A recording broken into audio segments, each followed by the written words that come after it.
സിക്കിമിലെ നാംചി ജില്ലയിൽ വളരെ വേദനാജനകമായിട്ടുള്ള ഒരു അപകടം ഇപ്പോൾ ഉണ്ടായിരിക്കുകയാണ്. ദേശീയ ജലവൈദ്യുത കോർപ്പറേഷന്റെ ടീസ്റ്റ സ്റ്റേജ് 4 ജലവൈദ്യുത പദ്ധതിയുടെ നിർമ്മാണത്തിലിരിക്കുന്ന തുരങ്കത്തിൽ മീഥെയിൻ വാതക സ്ഫോടനം ഉണ്ടായിരിക്കുന്നു എന്നുള്ള റിപ്പോർട്ട് പുറത്തുവരുന്നു. ഇതേ തുടർന്ന് മണ്ണിടിച്ചിൽ ഉണ്ടായി.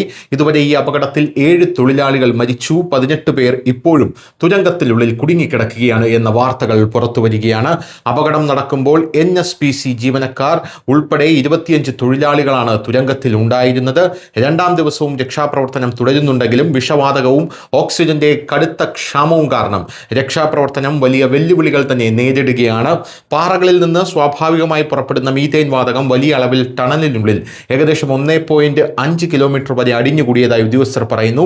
ഈ വിഷവാതകം പുറന്തള്ളാൻ ശ്രമിച്ചപ്പോൾ പെട്ടെന്ന് ഒരു സ്ഫോടകം ഉണ്ടായതായിട്ടാണ് റിപ്പോർട്ട് സൂചിപ്പിക്കുന്നത്. ഈ സ്ഫോടകത്തെ തുടർന്ന് തുരങ്കം അടച്ചു.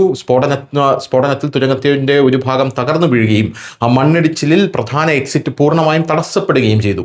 അപകടം നടന്നയുടൻ ചില തൊഴിലാളികൾക്ക് പെട്ടെന്ന് രക്ഷപ്പെടാൻ കഴിഞ്ഞു. എന്നാൽ ഏകദേശം 25 തൊഴിലാളികൾ അകത്ത് കുടുങ്ങി എന്നുള്ളതാണ് പ്രധാനപ്പെട്ട കാര്യം. എന്തായാലും ബംഗാളിന്റെ പ്രത്യേക സംഘം ഇപ്പോൾ അവിടെ ഇറങ്ങിയിട്ടുണ്ടെന്ന് റിപ്പോർട്ട് പുറത്തു വരുന്നു.